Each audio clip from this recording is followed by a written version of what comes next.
lesson 1 of our intern program.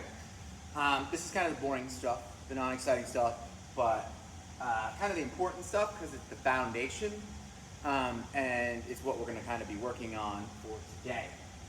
Before we actually get started, let's talk about why we're working on anatomy. And it's mainly what we're doing here is a lot of the concepts we're going to talk about, movement, are going to require a common set of vocabulary, right?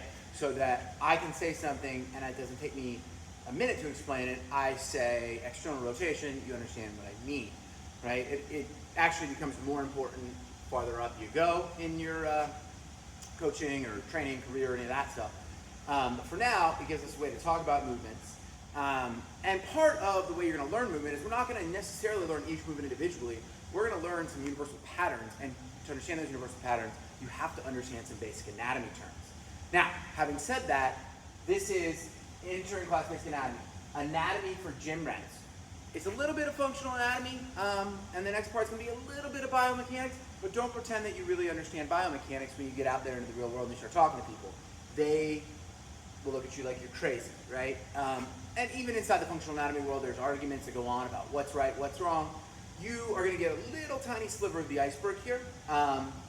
Basically, you're going to get the first chapter of most functional anatomy books, is what you're going to get. So there's another 1,000 pages that you're not going to get, right? But this will help us talk about kind of some basics and some heuristics we're going to use kind of later on. All right, so let's talk about anatomical position, right? This is the reference point that we're going to use for all of the movement. So a lot of times, and you'll see as we get along, and I'll show you, it's hard to think about when my arm's overhead, which way am I internally rotating or am I externally rotating, which way am I moving, right? It's much easier when you're down here, so if you just bring that arm down here, oh, okay, now I can see it. It makes things easier. But this is the reference point we're going to use for all movements. This is the anatomical position. So anytime we talk about the definition of different ranges of motion, it's going to come from anatomical position, right?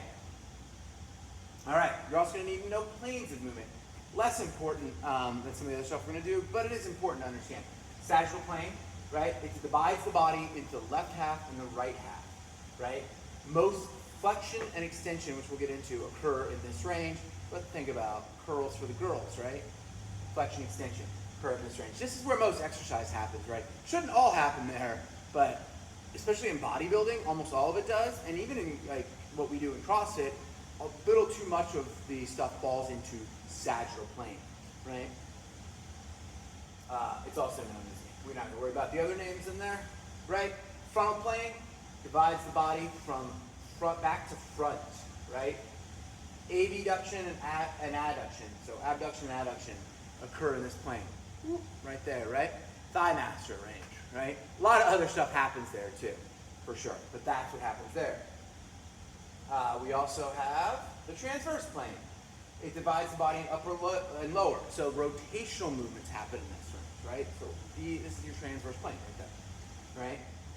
And also known as the horizontal plane. So you can kind of see there's a picture there. You'll have these this PowerPoint presentation, so let's see. These are the different planes, so you can see how they work, right? So remember, the transverse plane, just because it goes like this, you're rotating around that plane, right?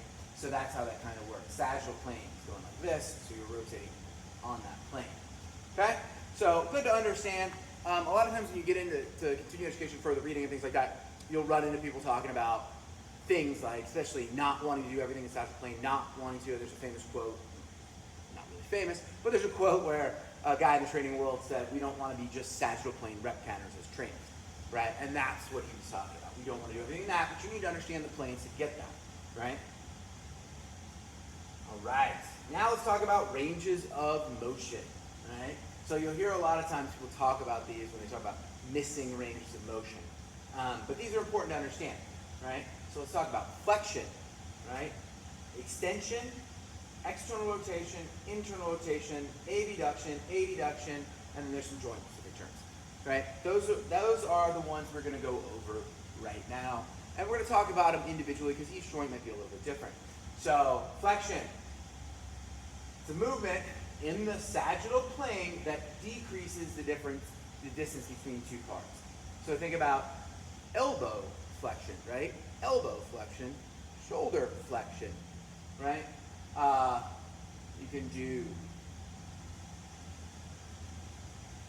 hip flexion, right? When people say their hamstrings are tight, what they're really talking about, sometimes they're tight in hip flexion, right?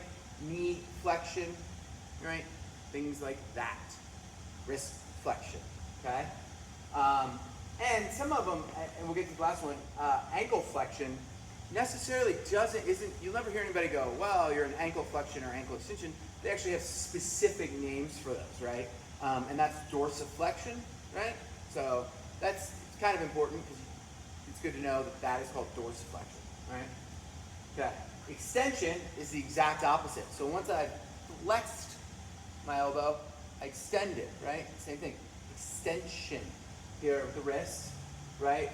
We can go into hip extension, right? This hip, pulling it into extension here, right? Same thing, knee extension, right? The shoulder is another one. Like people always say, your shoulder extension is like this. This is shoulder extension when you're going back here like this. And the last one, ankle, is actually plantar flexion. Plantar flexion, right? All right. External rotation is rotation away from the midline. So here, right? That's external rotation. It's a little easier to see when I do this.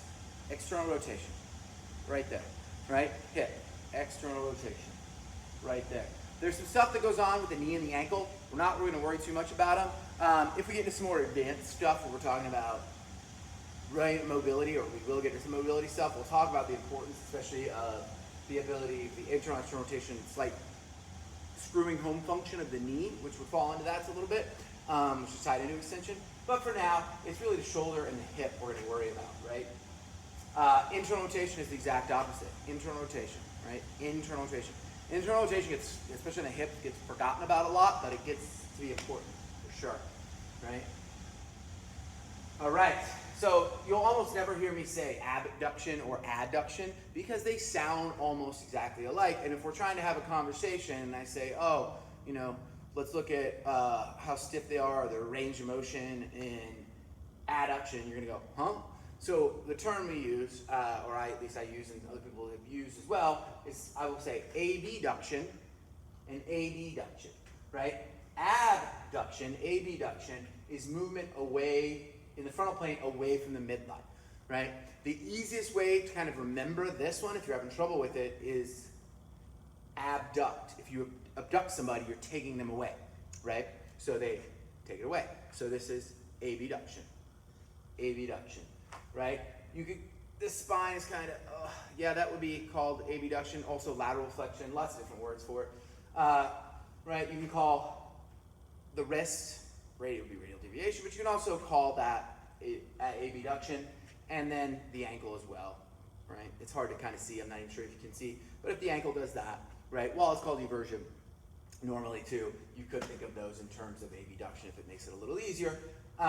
We're not going to deal a whole lot in this with the wrist, carpal kinematics, or anything like that.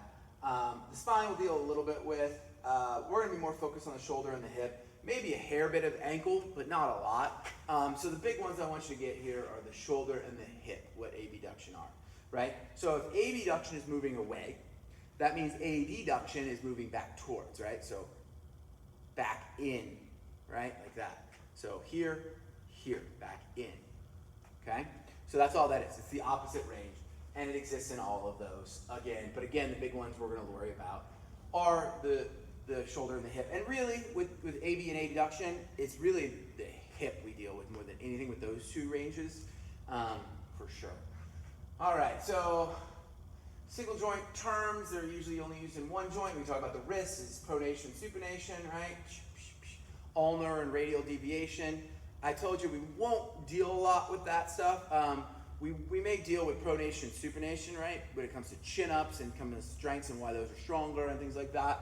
But we're not going to deal a whole lot with radial and ulnar deviation unless it's to talk about how we want to minimize it in certain circumstances. The spine, you've got lateral flexion, you've got rotation, right? So spinal rotation. And then lordosis and kyphosis, right? Postural, not necessarily the movement base and not necessarily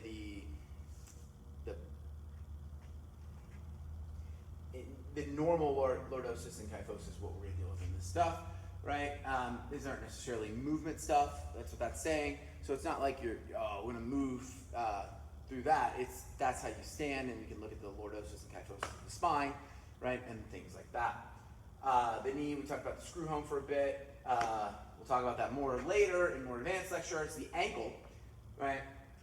We've got, again, plantarflexion, dorsiflexion, eversion, inversion. So I don't know if you can see it, but it's plantarflexion goes, point the toe, pull the toe back towards you, right?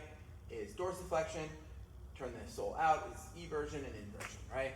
So that's all that is. Those are some terms we're not going to use a whole lot, and we don't really use pronation, supination, one, because that seems to be somewhat of a phenomenon, partially at least driven by improper footwear and things like that. But two, it's outside of the scope of what we're going to worry about right now for what we've got going on. Okay, so that's basic anatomy terms, right?